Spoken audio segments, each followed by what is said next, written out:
Leadership. All of us have the ability to be leaders.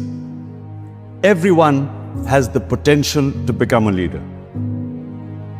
What makes a leader? The first and foremost is the vision.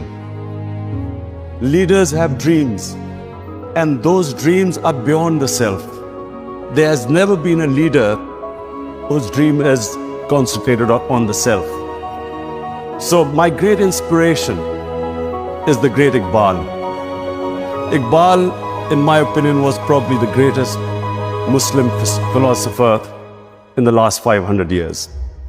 And he came up with this concept of a leader. He used the symbol of Shaheen, the eagle. And why did the eagle soar above everyone else, which is what makes a leader? Because the Shaheen, the eagle, broke away